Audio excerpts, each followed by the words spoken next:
नमस्ते दोस्तों, कैसे हैं आप लोग। तो दोस्तों आज हम पढ़ने वाले हैं चाचा चौधरी की कॉमिक्स चाचा चौधरी साबू का बूट कॉमिक्स का भाग 1। साबू के बूट।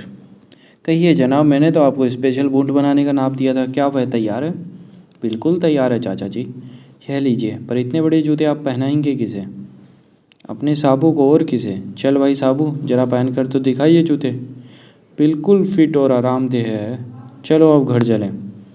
चाचा जी, वह लोग बजरी क्यों डाल रहे हैं। अरे सड़क तो बन रही है। सड़क जो बन रही है। अरे भाई तुम रो क्यों रहे हो। यह सड़क मैंने आज तक पूरी करने का ठेका लिया था। कल सवेरे ही मंत्री जी की कार यहाँ से गुजरनी है। तार खोल, बजरी तो गिर गए पर इंजन खराब हो गया, मुझ पर जुर्माना होगा। यह लो अठन्नी और जाकर चाय पियो, आधे घंटे बाद आना, सड़क तैयार मिलेगी। चलो भाई साबू, जरा इस एक फलांग की सड़क पर चहलकदमी करके दिखाओ। मैं समझ गया चाचा जी, आपका क्या मतलब है। अभी लो। वाह, बिल्कुल ठीक। जहाँ जहाँ तुम पाँव रखते हो तुम्हारे भारी भरकम से पेट से बजरी प्रेस हो रही है। अब जरा मुड़कर इधर आओ, अभी काफ़ी जगह छूटी हुई है। शाबाश, अब वापस इस घेरे तक जाओ, फिर इधर आओ। कुछ देर इस तरह इधर उधर चहलकदमी करते हुए रहो, तुम्हारे वजन से सड़क समतल हो जाएगी। बस बहुत बढ़िया, तैयार होगी। अब तुम घर जाओ और चाचे से कहो कि खाना तैयार रखे, मैं अभी आता हूँ। आधे घंटे बाद। अरे चाचा जी, आपने इतनी बढ़िया सड़क कैसे बनाई। हमारे पास अपना रोड रोलर है। अनोखा टापू। साबू आओ, आज समुद्र में नहाएं। वाह चाचा जी, तैरने में मज़ा आ रहा है। जितनी देर चाहो नहाओ, यहाँ शहरों जैसे नल चले जाने की समस्या नहीं। एक दूसरे देश में। तमनचू, तुम्हें भारत में जासूसी करने जाना है। एक तेज उड़ने वाला जहाज़ ले जाओ और भारत के फौजी अड्डे, रेलवे स्टेशनों, बंदरगाहों और रेडियो स्टेशनों के फ़ोटो लेकर आओ, पर ख्याल रहे कहीं पकड़े न जाना। तमंचू जासूस बड़े बड़े देशों में जासूसी करके आया है पर पकड़ा नहीं गया। शाबाश।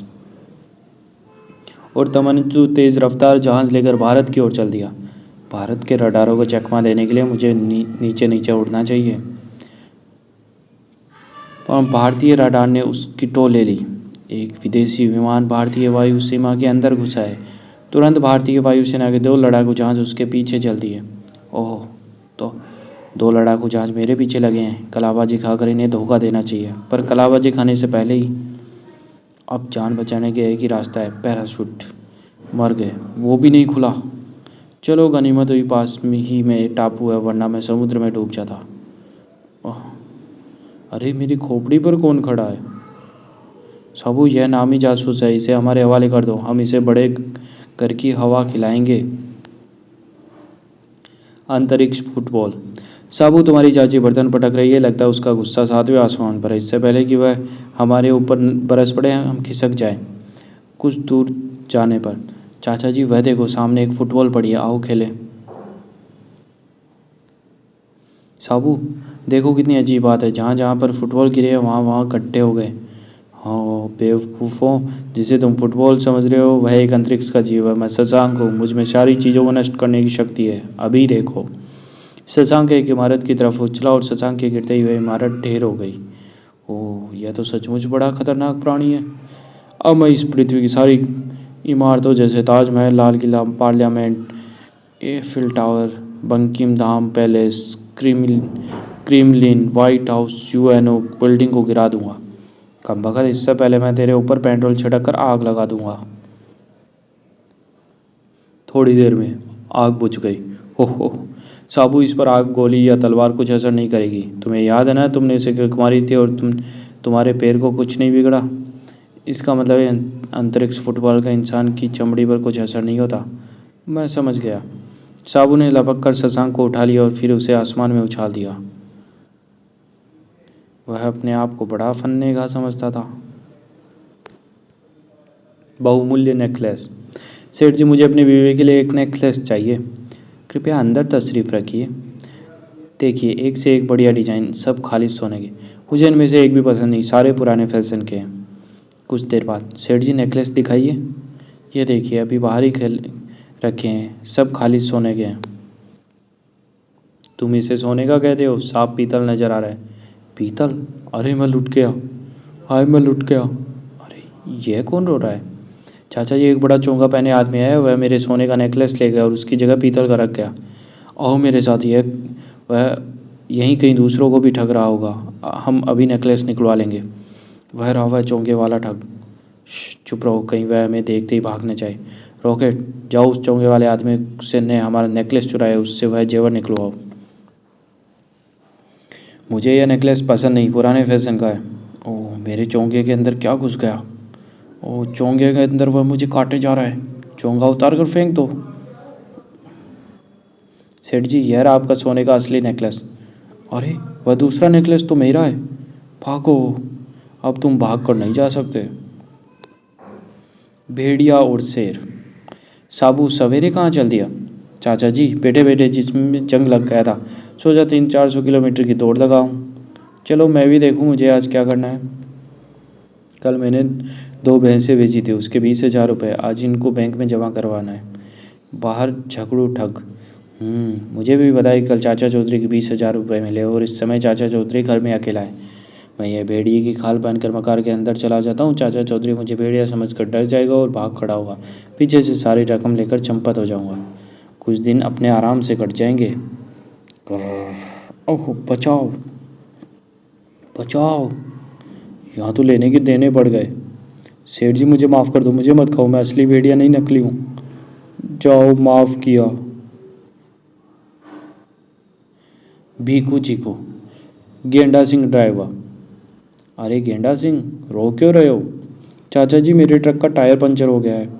यह लकड़ी मैंने आज लक्कड़ दिन टिम्बर मर्चेंट के यहाँ पहुँचानी थी, अगर ना पहुँचाई तो उसका भारी नुकसान होगा, मेरी मजदूरी जाएगी। फिक्र ना करो, साबू लकड़ी वहाँ पहुँचा देगा। भीखू सीखू। भीखू, मैंने सड़क पर कील बिखरा हुआ देखा, उससे गेंडा सिंह का टायर पंचर हो गया। क्या फ़ायदा हुआ, लकड़ी अब साबू पहुँचा रहा है, उसका भी इलाज है मेरे पास। सड़क पर केले के छिलके फेंक दो, साबू फिसल कर गिर जाएगा, हड्डी फसली टूट जाएगी। वाह, जल्दी आओ। केले में एक खासियत है, फल से पेट भरो, छिलका से दूसरों को गिराओ। लो, सारे छिलके बिखेर दिए। वहाँ आंखें मूंदे बेफिक्री से चला रहा है। अचानक साबू का पैर केले के छिलके पर पड़ा। ओह, कमबख्तो, अगर मुझे लकड़ी टिम्बर मर्चेंट के यहाँ न पहुँचानी होती तो मैं तुम्हें यहीं दबा दे रहने देता, लेकिन मुझे दुकान बंद होने से पहले वहाँ पहुँचना है। लो, हमारी लकड़ी आ गई। चीकू, घर चलें? क्या फ़ायदा, अब तो हमारी बीवियाँ भी हमें नहीं पहुँचाने की। बिजली का करंट। डाकू झज्जर सिंह ने एक योजना बनाई। सरदार, यह क्या है? चाचा चौधरी ने मेरे भाई गब्बर सिंह को जेल भिजवाया था, इसीलिए साबू को मार कर उसका बदला लेना है। यह लोहे का पुतला पीछे से एक बिजली के तार से कनेक्ट है। अब आओ मेरे साथ अंदर। वह तार अंदर से बिजली के फ्यूज और मीटर से कनेक्ट है, यानी उस लोहे के पुतले में बिजली का करंट है। साबू से हाथ लगाता ही मर जाएगा। थोड़ी दूर पर। चाचा जी, आप सारा दिन अखबार चाटते रहते हैं, इसका क्या फ़ायदा है? बहुत फ़ायदे हैं। अखबार से ही हमें पता चलता है कि अफ्रीकी राष्ट्रपति जिम्मी कार्टर ने रूसी नेता ब्रिजनेस को क्या धमकी दी, या गावस्कर ने कितने रन बनाए, या नगर का मौसम कैसा रहा। अरे साबू, जरा इधर आना। क्या है जज्जर सिंह? यह लोहे का पुतला बहुत भारी है, जरा उठाकर नीचे रख देना। अभी लो। साबू, ठहरो। चाचा चौधरी का दिमाग कंप्यूटर से तेज चलता है। अरे भाई, वह पुतला भारी है, पहले साबू को कुछ खिलाओ पिलाओ, उससे कुछ दम आएगा, फिर वह उसे उठाएगा, समझे? समझ गया। लो भाई साबू, तोंदू हलवाई से ये लड्डू लाया हूँ। वाह, खालिस घी के लगते हैं। अब थोड़ा पानी इसे पिलाओ। साबू, उस पुतले को उठाकर नीचे रख दो। सबकी निगाहें उत्सुकता से साबू की ओर लग गई। साबू ने एक झटके से उस पुतले को उठा लिया। अरे साबू, मरा नहीं? उस पुतले में बिजली का करंट था, क्योंकि सारे मोहल्ले की बिजली चली गई है। कौन से मोहल्ले की कब बिजली जाएगी, यह भी अखबार में लिखा रहता है। आए मेरे लड्डू। बिन बादल बरसात। जादूगर बादशाह। लो भाई, संभालो अपनी जादूगर की छड़ी, इसने तो बड़ा गजब उठा दिया था। क्यों, क्या हुआ? साबू को बोना बनने का शौक चल रहा है और टिंकू को बोना बनने का। बना तो दिया, पर पूछो मत क्या मुसीबत आई। शुक्र मनाओ उन्होंने कीड़ों मकोड़े बनाने की इच्छा नहीं हुई, तो बिल्कुल सत्यानाश हो जाता। मैं इसे ले जाता हूँ। कुछ दूरी पर 2 ट्रक। अरे ढक्कन, वह सेठा आ रहा है, मैं उसे फंसाता हूँ, जैसा कहा है वैसा ही तुम करना, समझे? अरे घर लौट जाओ सेठ जी। सेठ, बड़े जोर की आंधी आने वाली है। आसमान तो साफ है, आंधी के तो कोई आसार नहीं। शर्त लगा दो, अगर आंधी 1 मिनट में ना आई तो मैं तुम्हें 2,000 दूंगा, आ गई तो तुम मुझे 1,000 रुपये देना। मंजूर है। तभी, ओह आंधी, बचाओ मैं उठ जाऊंगा। ज़मीन पर लेट जाओ। अरे भाई उठ जाओ, आंधी ख़त्म हो गई। अफसोस तुम्हारी टोपी उड़ गई। लाओ 1,000 रुपये और अपने घर का रास्ता नापो। टीले के पीछे। वाह, तुम्हारी आंधी ने तो कमाल कर दिया। इन हाई पावर पंखों का कनेक्शन मैंने पोल से कर दिया है। उधर सेठ चाचा चौधरी के पास पहुंचा।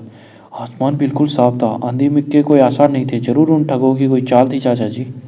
तुम अब जाओ, जैसा कहा है वैसा ही करो। वह लौटकर उसी जगह आ जाता है। अरे अभी तक यही खड़े हो, बारिश आने वाली है, जल्दी से घर भाग जाओ। हाँ हाँ, बेवकूफ़ बनाते हो, बादलों का तो कोई नामो निशान नहीं। लग गई शर्त, बारिश आ गई तो तुम 1,000 देना, न आई तो मैं 2,000 दूंगा। मंजूर। उसी समय, ओह यह क्या, मैं एक प्लास्टिक का थैला लाया हूँ, जल्दी से 1,000 रुपये डाल दो। बिना बादलों की बरसात कभी न देखी न सुनी, आखिर आई कैसे। मेरे तो 1,000 रुपये आ गए। बारिश का राज चाचा चौधरी से सुनो। हैरान होने की बात नहीं है, जैसे तुम्हारी आंधी नकली थी वैसे हमारी बारिश।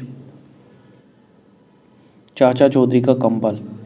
बानन, चाचा चौधरी नया कंबल पहन कर आ रहा है। 100। बेवकूफ़, अगर हम कंबल हमें मिल जाए तो सर्दी आराम से कट जाएगी, मगर उसे हथियाओगे कैसे जूसा। मैं चौधरी के पेड़ पर बुलाऊंगा, वह कंबल ज़मीन पर रखकर पेड़ पर चढ़ेगा, पीछे से तुम कंबल लेकर रफू चक्कर हो जाना। इसके लिए अगर थोड़े पैसे भी खर्च हो जाए तो यह मुनाफे का सौदा ठीक रहेगा। ठीक है। चौधरी, केक खाओगे। अरे कहाँ से आवाज़ आ रही है। मैं यहाँ हूँ, यहाँ केक तुम्हारे लिए। नीचे फेंक दो, मैं खा लूँगा। नीचे फेंकने से डरेगी यह कहीं कीचड़ में ना जाए, पेड़ की साख पर बैठकर खाने में इसका लुत्फ दोगुना हो जाएगा। अच्छा मैं आता हूँ, यह कंबल पेट पर चढ़ने में अड़चन रहेगा। आओ, कहो कैसा रहा। लाजवाब। यही मौका है, जूते और कंबल लेकर चंपत हो जाता हूँ। कहाँ जाते हो। कंबल का डोर से बांधकर मैंने इसे नीचे रखा था। रॉकेट, बचाओ, नीचे उतरा जाए। रॉकेट, काफ़ी हो गया। ओह आओ चले। मेरा केक। चाचा चौधरी का ट्रक। चाचा जी, ध्वनि की रफ्तार ज़्यादा है या प्रकाश की। ध्वनि की साबू। बुजुर्ग नौजवानों को जो नसीहत देते हैं वह उनके कानों तक उसी वक्त पहुंच जाती है, लेकिन नसीहत का प्रकाश उन्हें तब मिलता है जब वह बड़ी उम्र तक पहुंचते हैं। बारिश शुरू हो गई, तुम डग डग के अंदर आ जाओ। शुक्र है हमारे पास ट्रक है जिसके अंदर मैं बैठ सकता हूँ। आज ट्रैफिक बहुत कुछ ज़्यादा ही है। बारिश रुक गई। एक जगह रुक जाओ वरना गोली मार दूंगा। बालू को कोई नहीं पकड़ सकता। लगता है ऊपर कोई भारी चीज़ गिरी है। मैं ट्रक को हाई चेक करता हूँ। हिंसा बुरी चीज़ है। क्यों, राहगीरों को परेशान करते हो। जाओ, चलो आगे बढ़ो। रास्ते में बुरे कामों का बुरा नतीजा होता है। मैं तुम्हें देख लूँगा, बालू से दुश्मनी महंगी पड़ेगी। साबू, यहाँ एक नदी बहती है, आओ नहा लें। हुर्रे। उधर वह नहाए, इधर मैं उसका ट्रक और कपड़े लेकर चंपत हो जाता हूँ। यह स्टार्ट क्यों नहीं हो रहा। डग डग, आधा मशीन और आधा इंसान है। अगर मैं ट्रक नहीं ले जा सका तो ऐसे ही मैं पीछे का टायर पंचर कर देता हूँ। चाकू अंदर गया। ओह साबू, कुछ लोग कीचड़ में भी नहाते हैं। चिंग फू। डाकू गोबर सिंह को जापानी दोस्त चिंग फू। गोबर सिंह, तुम परेशान दिखता हो।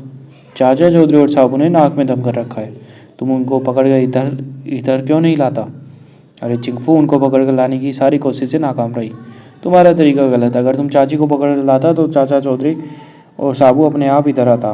अरे वाह चिंगफू, तुम जापानियों का दिमाग बहुत बड़ा तेज है। गोबर सिंह, तुम यही ठहरता, हम उन दोनों को लाकर तुम्हारे कदमों में डालता कुछ दूरी पर। अच्छा बहन, अब मैं घर चलती हूँ, तुम्हारे चाचा और साबू घर आते होंगे, उनके लिए खाना पकाना है। ठहरो, तुम हमारा कैदी, एक भी कदम आगे बढ़ा तो हम शूट करता। साबू, क्या देख रहे हो। दूर कोई आदमी एक महिला पर बंदूक ताने खड़ा है, हमें उसकी मदद करनी चाहिए। अरे यह तो चाची है। आओ साबू, तुमको और चाचा चौधरी को गोबर सिंह के पास अभी चलने को मांगता, नहीं तो छछूंदर, मैं तुम्हें कुचल दूंगा। साबू, अगर तुमने गड़बड़ किया तो हम चाची का खोपड़ा उड़ाया। तभी रॉकेट उछला। अब बोलो चिंगफू। चिंगफू, तो तू खुद ही बेरंग लिफाफे की तरफ वापस चला आया। गर्डर गर्डर ट्रक पर। भटीटर सिंह, क्या बात है, गुस्से में खड़े हो? रघु लोहे की गर्डर ट्रक द्वारा मुंबई भेजना चाहता हूँ, परंतु अभी तक आई नहीं। मेरा तो समय हो गया, मैं चलता हूँ। तभी रघु गर्डर लेकर आ जाता है। ओह, भटीटर सिंह आ गया। रघु क्यों रो रहा है? भटीटर सिंह ट्रक लेकर चला गया, मेरी लोहे की गर्डर यहीं रह गई। फिक्र क्यों न करो, भटीटर सिंह का ट्रक ज़्यादा दूर नहीं गया, साबू तुम्हारी गर्डर ट्रक पर पहुंचा देगा। अभी पहुंचती है उस ट्रक पर। उधर रुको। क्यों बाबू, क्या बात है, ट्रक क्यों रुकवाया? कहाँ कहाँ जा रहे हो? बम्बई। मुझे यह क्रॉकरी भी बम्बई भेजनी है, जल्दी ट्रक पर लाद दो, उस अच्छे पैसे दूंगा। ठीक है। कुछ देर बाद बठिंडा सिंह सारी क्रॉकरी आ गई ट्रक में। रघु, यह गई तुम्हारी गार्डर, सीधी उस ट्रक पर पहुंचेगी। अब मैं यह फाटक बंद करता हूँ। हाय मेरी क्रॉकरी। समाप्त।